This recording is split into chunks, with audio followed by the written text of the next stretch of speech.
कलिंग समाज प्रभाव स्वच्छ पानी पाइले चूना पानीवासी। कलिंग समाज लाइव नवरंगपुर जिला डाबुगा ब्लॉक अंतर्गत चूनापानी पंचायत कार्यालय सम्मुखें नूतन रास्ता प्रशस्तीकरण समय जल जोगाण पाइप फाटी जल जोगाण संपूर्ण बंद हो जाता। ग्रामवासी बारंबार सरपंच और जल जोगाण जंत्री को अभियोग करले सुधा किसी सुफल मिल नथिला।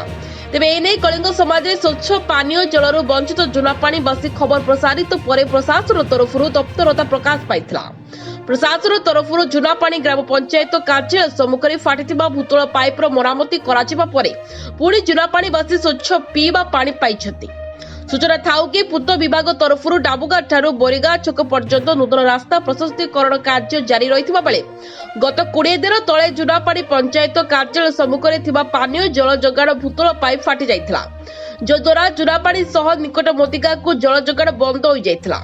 मोतिका एक पथुरिया जगह होइथिबा बेले से ग्राम रे गोटिए हेले नलकूप नाही। नलकूप खोलिबा काठीकर पाट थिबारु जुना पानी रे 1 लाख लिटर विशिष्ट पानी टांकी द्वारा मोतिका सह जुना पानी को वसुधा योजना रे पाइप जोगे स्वच्छ पानी जोगाण हेउछि।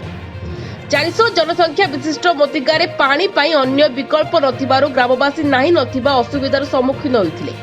एपरिकी ग्राम रे थिबा एक पोखरीर दूषित पानी बाध्य होई पिउथिले। मोतिगारे थिबा प्राथमिक विद्यालय छात्र छात्री चूनापानी प्राथमिक और उच्च विद्यालय छात्र छात्री स्वच्छ पानी पाइबारु वंचित होइथिले।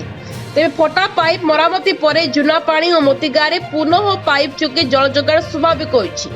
एने मोतिगा ग्रामर महिला माने कलिंग समाज को धन्यवाद जणाइछथि। ब्यूरो रिपोर्ट कलिंग समाज लाइव।